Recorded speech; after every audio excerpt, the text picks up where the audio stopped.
nowadays as they used to have. And it's perhaps harder to get that sort of personal, one-on-one, face-to-face authentication and verification. So it's a great blessing and a great, I don't know, just a great confirmation to be able to meet someone and talk to someone who says, oh yeah, meditating, and I have good practice, and yeah, it actually does work that way, and I see it, and it's kind of like true. It's just true. And so, I'm speaking to quite a few retreats. They're like, oh yeah, that's how it works, and the whole karmic seed thing works, and you can see yourself plant the seeds, and you can see the seeds ripening, and you can see yourself projecting, and it's just how it is. So, not just one person, but multiple people, multiple independent people. So that's kind of cool. That's kind of sweet. The importance of seeds is what I hear. Oh yeah, karmic seeds, yeah. It's all about seeds. In fact, if we just, I'm sorry, we're going to go a little late. But, speaking of seeds, there's a very interesting ripening of seeds while we were there. There was a Chinese man who showed up, and he taught about seeds from the Chinese Buddhist tradition. And he's very successful. He had built numerous monasteries, large monasteries in China, funded them. Thousands of practitioners in each, his funding and supporting. And so Geshe Michael had met him on one of his tours in China, and they made a connection. He invited him to give a teaching to the 3 retreats at the end of the retreat. It was, a 2-hour teaching. So he flew to Bhutan, met the king of Bhutan, and then met a 20-year retreatant to talk to him and ask him what he should teach to people coming on a 3-year retreat. Who in this wherever it was 20-year retreat had just finished handwriting a text which he handed to him to bring to use for his teaching. And then he came and he taught for taught for 2 hours at that mountain.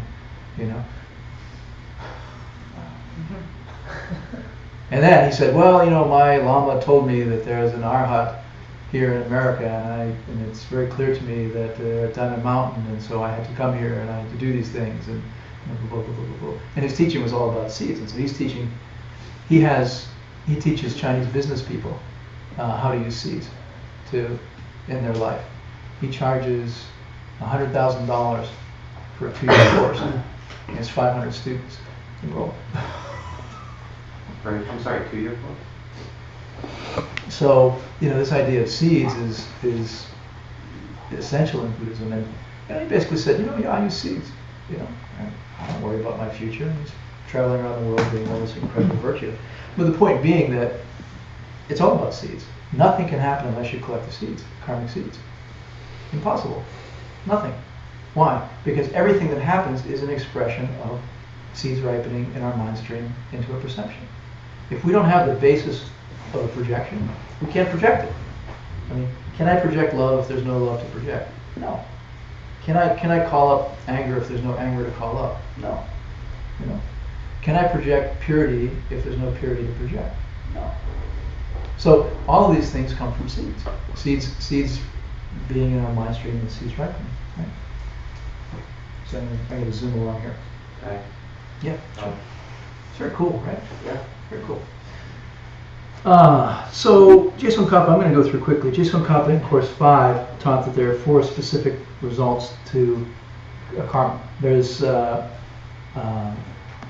environmental result, right, where your environment is impacted. So in the case of sexual misconduct, your environmental result is that you live in unpleasant, unclean places or smelly places or something like that.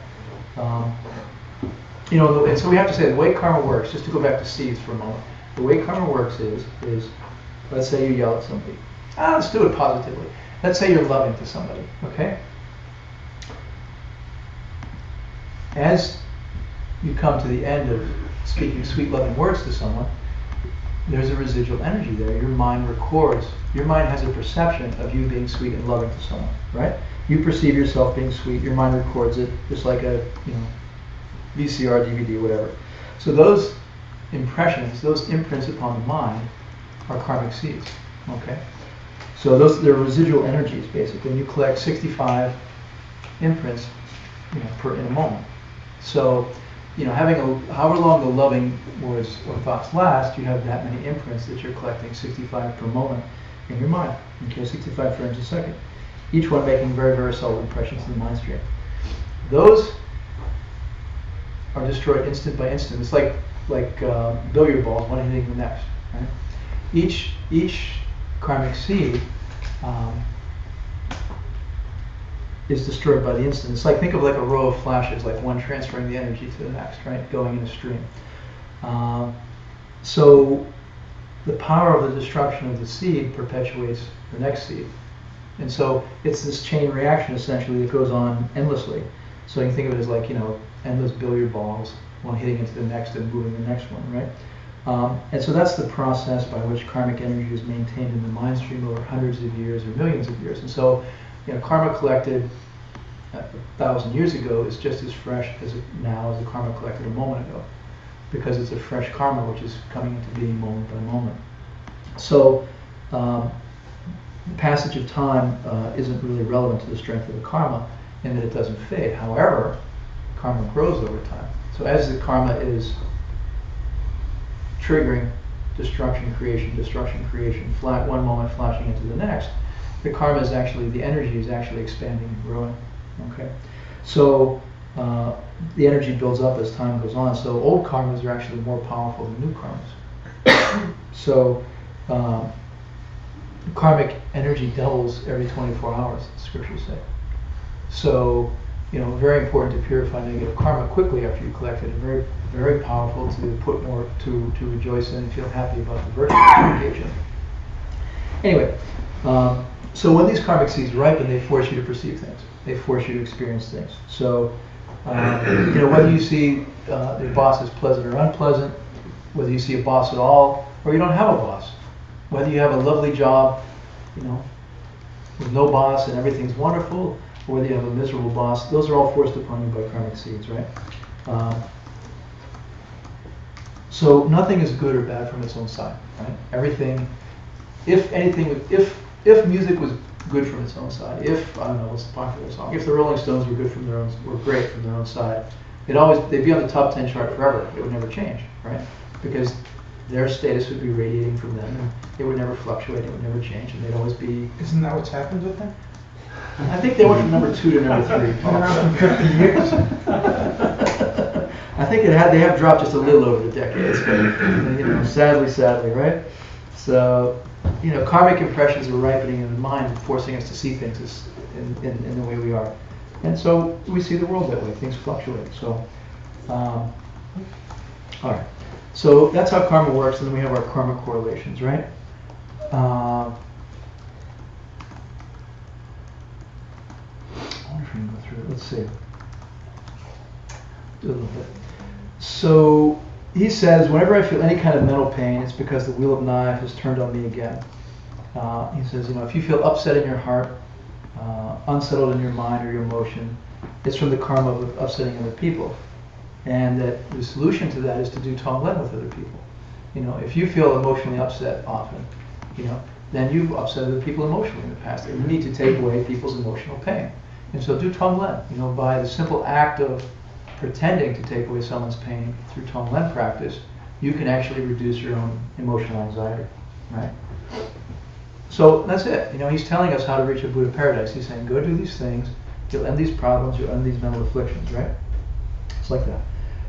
He says if you suffer at work, if there's someone who has higher authority than you, who doesn't treat you right, who bosses you around, and he says that karma is from being arrogant towards other people and people who are lower than us. And the arrogance is unnoticed by the arrogant until it comes back to you. You don't notice that you're being bossy or you're being condescending or you're being whatever until it comes back, right? So he says, from now on, instead of forcing other people to do what I want, I'll force my body and mind into service of others, as an antidote. This is one of the most important ones.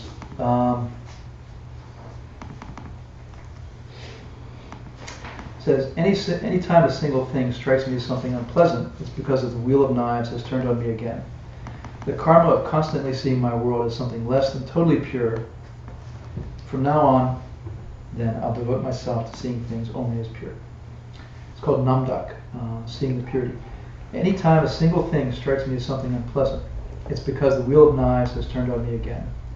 The karma of constantly seeing my world as something less than totally pure. From now on, then, I'll devote myself to seeing things only as purity. Contra? Hmm? Contra. Oh, except this is sutra. No, it's sutra. But Namdak is the same idea. Yeah. Yeah, seeing the purity. So, analogous and parallel, yes. So, it's in the Lamrim, and it's basically seeing the silver lining in everything. And so, every disappointment that happens, everything that goes wrong, everything that happens which is unpleasant, you know, somebody's yelling at me to think, maybe this is a holy being, you know, perhaps this is a holy being here teaching me something. And what can I learn from this, and how can I benefit from this, right? Maybe they see that I lack patience, and they're trying to teach me patience. You know, so it's this idea of positive revisionism, positive positioning. You know, we don't know what's in anyone else's mind. We can't, unless you can read somebody else's mind. You have no idea if they're an enlightened being trying to help you, or some schmuck who's ignorant. You know, which one are they really?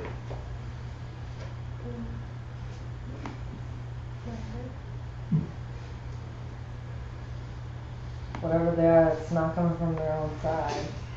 Whatever you happen to be perceiving for you, right? So they could be either. They could be an enlightened being, or they could be a schmuck. It depends upon who's perceiving them, right?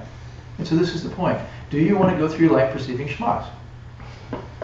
No, I don't think. Hope not. I don't, right? Or do you want to go through life seeing holy beings? I'd rather go through my life seeing holy beings. So start now, right? Right? They are neither, okay? The fact that I'm sitting here going, what an idiot, what a jerk, it's totally a reflection of me. Nothing to do with them whatsoever. Absolutely zero, okay? Every time I say, what a putz, you know? I just made a lot of putzes in my world, right? Every time I say, what an amazing, helpful lesson that was. It's like a synergy, you know? Thank you for helping me get in touch with my afflictions so that I can work on them. I appreciate you teaching me even though it's a hard lesson. Right? Very different, right? So, you know, they're trying to teach us something to get us enlightened, to get us to paradise, right? And life is exactly like that. Don't think it isn't like that, right? I mean, we are responsible for anything that strikes us as unpleasant, right? And every time we perpetuate it, we're responsible again, right? So it's very powerful and very important, right? It's probably the most important thing you could do. And you know, as Chris alluded to, it is the basis for, it is a very common, it's a fundamental element of higher teachings of Buddhism. You know, seeing everything as pure and looking for the purity in everything is a very fundamental element of the highest teachings of Buddhism, albeit with a slightly different twist and a slightly different approach. So, you know, we have to be super careful about our thoughts, right? You know, are we having mental afflictions? You know, if we have crude mental afflictions, they're easy to spot. Subtle mental afflictions are harder to spot. You know, we could say, yeah, I don't lie, and people lie to me. Well, guess what? You have to work it at a subtle level. You have to really dig down in there. You have to really make sure that we're rooting it out at a very, very subtle level. Unfortunately, the karma we collect tends to last longer than the habit. I mean, let's say I lie, right? And I lied for a year or two or three, and then I stopped, and I stopped myself from lying. The karma that I've collected is going to last a long time, unless I do something about it. And so the antidote is to be very meticulous about not lying. It's not enough that I stop lying, because I still have all this karma which is going on, with people still lying to me, right? So how do I undercut that? How do I reduce the power of that? How do I try to drain the energy out of that karma, or short circuit that karma, or damage that karma so it doesn't go on? Be extremely meticulous, really, really careful about not lying. Not just like, oh, you know, I didn't tell a bad lie, but you know, not lying in jest, not lying in any way, shape, or form. You know, really, really deeply careful about it, right?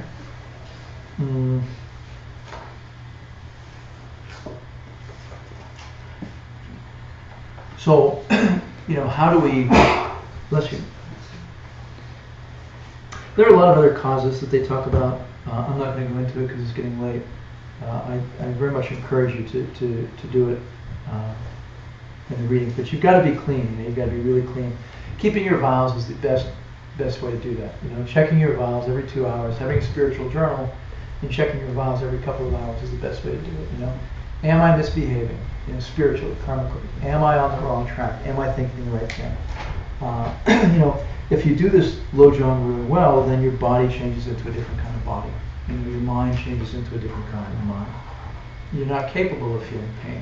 You're not capable of being afflicted. That's what becoming a Buddha is, right? You clean out all of your negative karmic seeds, and it's not possible to have mental pain, and it's not possible to have physical pain, right? So that's the goal of these classes. That's the goal of Buddhism. To do it before we die, right?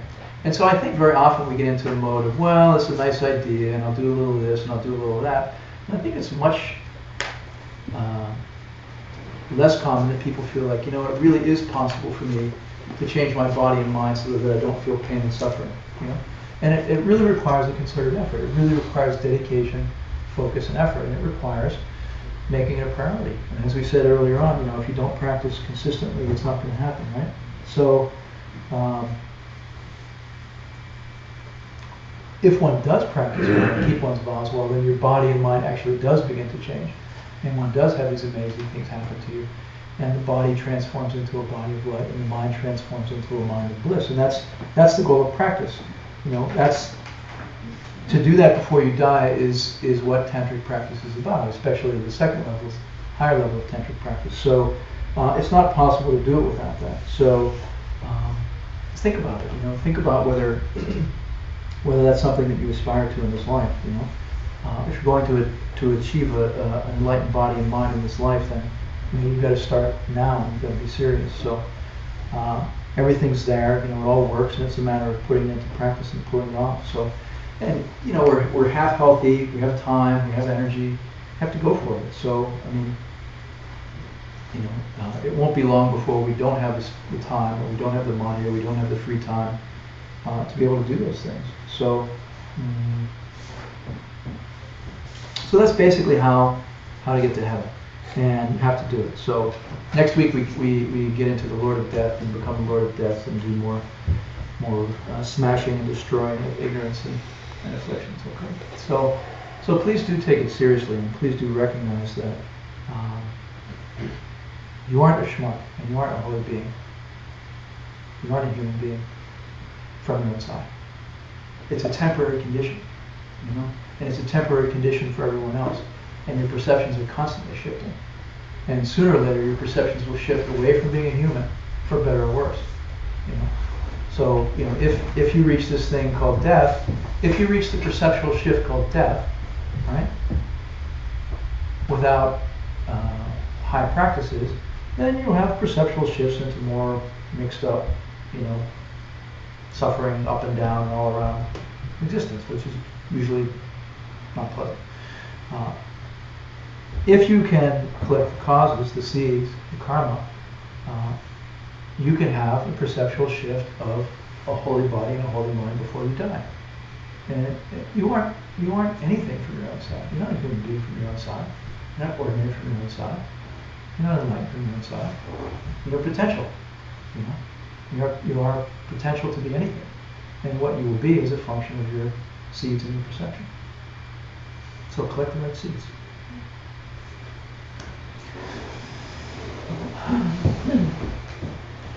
Sashi Pukir Jishin Metokram Riral Ningshin Yundelim Padi Sangve Shindu Mitegargi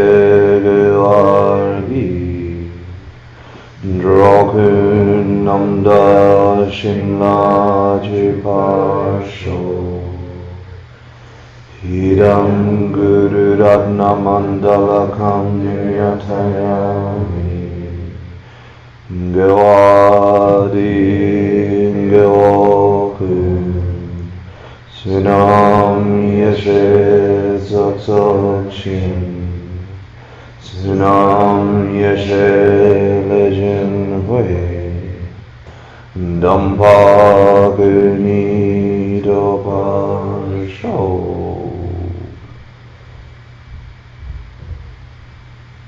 By the power of this evening and this teaching and this listening, may we be filled with pure love,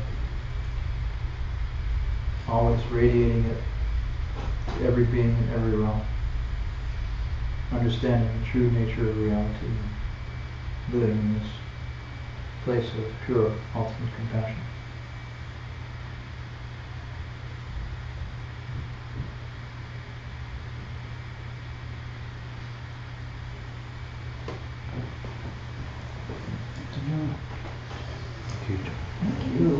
And just Thank you. as a reminder, course 15 is happening in a condensed fashion. The Holy Lady is going to teach it. It's the weekend before and after Memorial Day. She's doing like all day Saturday, all day Sunday, the weekend before Memorial Day and the weekend after Memorial Day, and then there's like 1 or 2 nights after work in there as well. So the whole thing will be done in a couple of weeks. So we should, if you're interested in taking course 15, if that's when and how it's going to happen. So you should mark those weekends on your calendar. And It's 2 weekends, you said? Stephen can tell I you. believe it's 3 weekends. You can. We It's should on the schedule. we on should the online. So look on the online it's- schedule. Yeah. What is 15? The art of interpretation, it's literal and figurative scriptural teachings. How to know when it's really means what it says, and how to know when it doesn't really mean what it says. And also one more announcement. This Friday here at 7 o'clock, Geshe Tashi Dorje and 3 monks from Sarame Monastery are going to do a medicine Buddha puja chanting practice to purify all illness from the world. Also, to any donations will go to building a building at Sarame for those monks. Yeah, it's at 7 p.m. on Friday evening here. So come with your sick and your weary and your dedication, and it'd be really lovely to support Geshe Tashi and the monks from Sarame, where they kept all this information for centuries. Thank you. See you next week. So next week is